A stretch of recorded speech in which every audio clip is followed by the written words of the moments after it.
Kembali di Prime Show with Ira Kusno dan saya akan melanjutkan dialog masih bersama saya Sekretaris Utama Badan Intelijen Negara BIN Komisaris Jenderal Polisi Bambang Sunarwibowo dan ada epidemiolog dari FKM UI Pandu Riono. Nah Pak Pandu, saya ke Anda dulu. Dari UNER sendiri kan mengatakan sebenarnya penelitiannya sudah sesuai standar dan ini dilakukan sejak awal. Tapi Anda sempat mencuitkan ini keraguan. Kita simak dulu cuitan Anda di Twitter ya sebelum kemudian direspon. Silakan.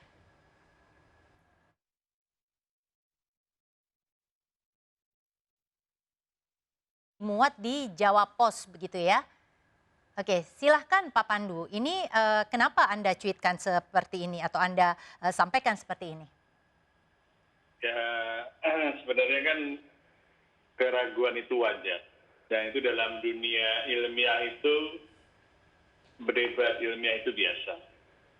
Dan apalagi kita mempunyai standar bagaimana melakukan randomized clinical trial. Oke, tapi ini bukan persoalan UNER, Universitas Erlangga dan UI kan Pak? Saya ini yellow jacket juga nih Pak sebenarnya. Tapi bukan itu kan? Bukan. Saya tidak mempersoalkan itu sama sekali. Saya mempersoalkan bahwa setiap obat yang dilakukan uji, termasuk vaksin juga nanti, itu harus memenuhi prosedur-prosedur yang sangat ketat. Kalau ada hal-hal yang tidak jelas dan tidak terbuka, itu kita wajib meragukan. Oke, baik. Ini kan kemudian kemarin Kasat sudah menyerah terimakan hasil uji klinisnya kepada BPOM dan Bu Penny, Kepala BPOM itu sudah memberikan juga beberapa tanggapan kritis ya terhadap apa yang disampaikan. Saya akan ke Pak Bambang. Utamanya itu sebenarnya adalah diminta perbaikan dalam proses uji klinisnya karena validitasnya dianggap masih harus dilakukan lagi dan kalau memang ini diterima, apa sih detail yang akan diperbaiki, Pak Bambang? Mungkin tadi yang dikatakan Pak Pandu itu benar. Jadi memang kalau mengenai detail itu pasti oleh tim riset, tim riset ini, tim penelitinya. Nah, wajar kalau beberapa itu berpendapat demikian. Ini negara kita negara demokrasi, jadi semua pendapat itu bisa untuk menyampaikan pendapatnya. Namun apa yang kita laporkan ini kepada Badan POM sebagai lembaga resmi yang ditunjuk oleh pemerintah, punya kewenangan. Oleh karena itu kita serahkan kepada Badan POM. Saya tidak tahu kalau apakah kami atau mungkin dari tim riset harus melaporkan kepada Pak Pandu. Ini mungkin apakah akan dirubah ini sistem, ya silakan aja kalau negara Pak menetapkan Pandu, itu. Silakan. Iya kan? Iya, pertanyaannya. Nah, sementara ini ya, kita sudah terbukti 754 itu orang itu sembuh. Nah, itu fakta. Faktanya seperti itu yang diberikan juga kepada orang-orang yang mengalami kondisi positif COVID dan itu tidak diberikan kepada orang yang menggunakan alat bantu. Secara umum demikian. Ya, sebelum kita masuk ke soal randomisasi ini, variasi dari sampelnya, Pak Pandu silahkan. Jadi ini kan intinya bukan soal melaporkan kepada akademisi yang lain, tetapi seharusnya yang melakukan riset yang melaporkan kepada BPOM. Itu yang Anda garis bawahi ya Pak Pandu? Betul sekali. Jadi sebelum dievaluasi oleh BPOM, kita sebaiknya menahan diri untuk tidak menyatakan bahwa ini sudah berhasil. Karena keberhasilan itu masih dievaluasi. Apakah betul-betul valid atau ada faktor lain. Dan salah satu yang dinilai adalah misalnya bagaimana mereka mengikuti protokol. Nah, protokolnya apakah diikuti dengan baik? Kalau melakukan randomisasi, bagaimana melakukan randomisasi? Itu kan membagi beberapa kelompok. Apakah kelompok-kelompok itunya comparable, bisa dibandingkan? Ketiga, bagaimana mengukur keberhasilan?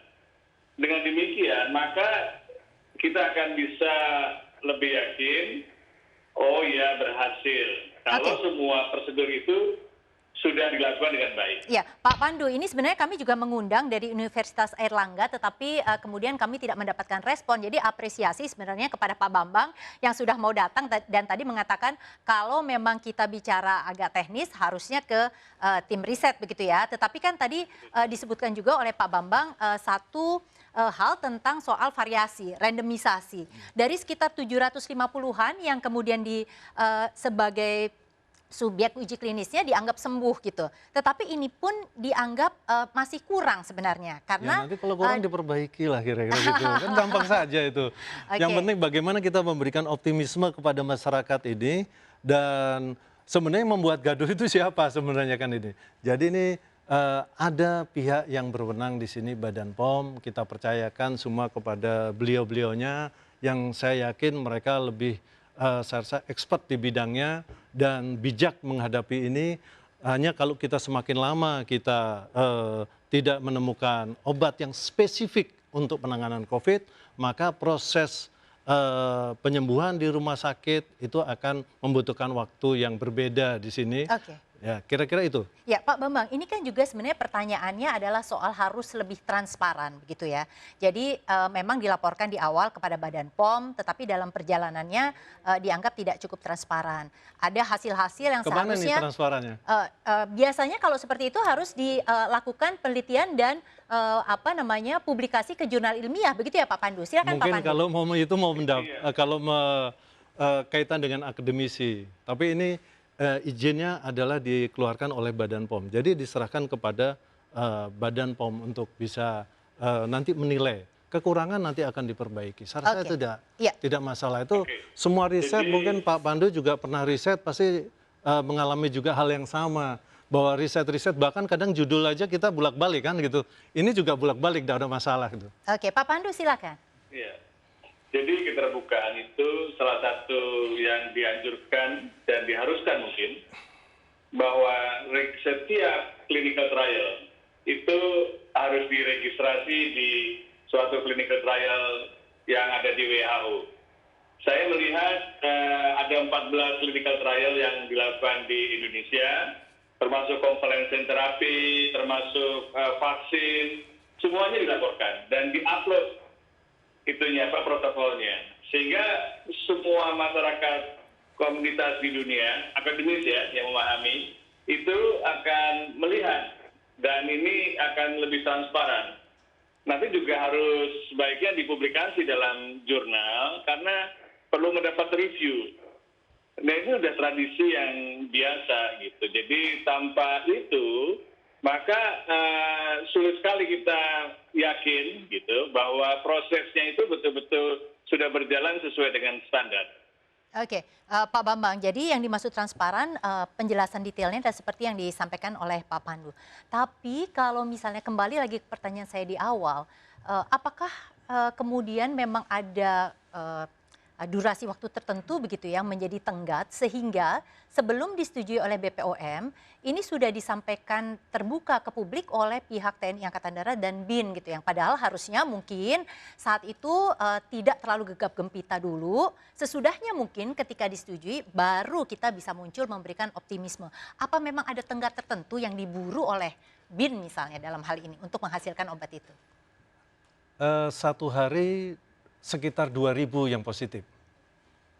Kita sudah meninggal untuk korban COVID di Indonesia berkisar antara 6.000-an. Di dunia mencapai 751.000 orang. Sementara ekonomi kita juga pertumbuhannya turun 5,32%. Sementara negara-negara tetangga kita, Singapura, Malaysia, bahkan Amerika dan Eropa jauh mengalami penurunan yang signifikan. Oleh karena itu, upaya untuk cepat namun tetap memperhatikan tadi dikatakan protokol itu saya sangat sependapat.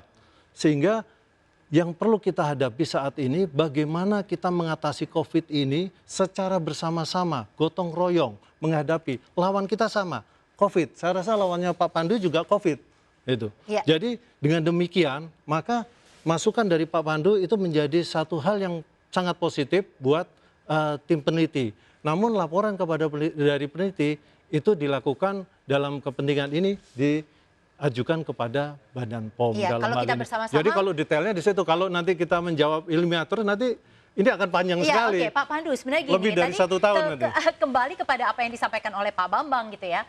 Dengan situasi seperti saat ini di mana seluruh dunia ini berlomba-lomba kemudian untuk bisa menemukan obat ataupun vaksin terhadap COVID-19, apa sih Pak kalau misalnya Bapak mau sarankan begitu ya secara konstruktif gitu, bukan seperti tadi Pak Bambang bilang nanti kalau kita ribut terus sampai 1 tahun ke depan juga nggak selesai-selesai gitu. Tapi harusnya seperti apa nih Pak yang kita baik sehingga kita bisa salah satu yang terdepan lah, negara terdepan untuk menghasilkan obat atau vaksin ini? Oke, saya sudah mengatakan berkali-kali tapi tidak didengar mungkin. Tidak didengar oleh siapa Pak? Pemerintah? Oke, iya, tantangannya adalah dalam menghadapi COVID ini salah satu adalah menurunkan angka kematian. Dan kematian yang terjadi adalah orang yang mendapat ventilator atau masuk ICU. Kita butuh obat pada orang kelompok dengan COVID yang sudah masuk perawatan ICU supaya orang yang dengan COVID tadi yang berat itu bisa selamat. Jadi kita berusaha menemukan itu. Bukan orang yang tanpa gejala atau tidak ada gejalanya ringan. Itu tanpa diobati akan sembuh sendiri. Nah ini yang menurut saya adalah difokuskanlah untuk mencari obat pada orang-orang dengan COVID yang sangat berat, yang dimana angka kematiannya tinggi. Oke, baik Pak Pandu. Jadi itu yang terutama yang digarisbawahi ya. Baik, saat ini untuk Pak Pandu dan Pak Bambang, kami ingin sampaikan sebelum kemudian melakukan siaran program ini, kami melakukan polling terhadap sekitar 6.000 responden yang masuk kemudian memberikan jawaban. Pertanyaannya adalah, menurut Anda, apakah keraguan yang berkembang merupakan hal yang wajar atau berlebihan pada saat ini menyangkut obat yang ditemukan oleh UNER, TNI Angkatan Darat, dan BIN? Dan hasil yang kami peroleh dari Twitter, Anda bisa lihat yang memilih wajar adalah sebanyak 63%, dianggap berlebihan ini 37%. Tetapi angka ini sama begitu ya dengan angka di Instagram, di mana mayoritas memang menganggap wajar kalau kemudian dipertanyakan. Sementara di YouTube ini justru netizennya punya pandangan yang berbeda. Jadi justru mereka menganggap semua reaksi seperti itu berlebihan dan kelihatannya lebih condong seperti Pak Bambang, yang harus dikedepankan adalah optimisme. Tentu bisa diperbaiki, tetapi optimis bahwa kita menjadi negara yang terdepan itu rasanya yang harus kita majukan. Jadi ini netizen terbelah ini Pak Bambang dan Pak Pandu. Tapi terima kasih sudah bersama kami Pak Pandu. Terima kasih. Iya. Terima kasih, Anda maju terus ini ya. Mungkin yang paling sederhana, yang paling gampang, dibantuin dong Twitter yang diretas dibalikin. Oh iya, pastilah, pasti. Oke. Pasti akan Ya. kita bantu. Yang penting ini rasa kemanusiaan kita harus timbul di sini, rasa kebangsaan dan nasionalisme kita harus ada di sini menghadapi COVID ini. Tanpa itu kita akan lambat. Iya, oke. Pak Bambang masih di sini. Pak Pandu, terima kasih sudah bersama Prime Show with Ira Kusno. Sehat terus ya Pak. Oke. Badan Pengendalian Obat dan Makanan memberikan catatan kritis terhadap pengembangan dan penelitian obat COVID-19. Apa saja catatan kritisnya dan bagaimana juga dari pihak dokter yang akan menjadi penggunanya. Simak saat lagi dialognya masih di Prime Show with Ira Kusno sesudah jeda komersial berikut ini.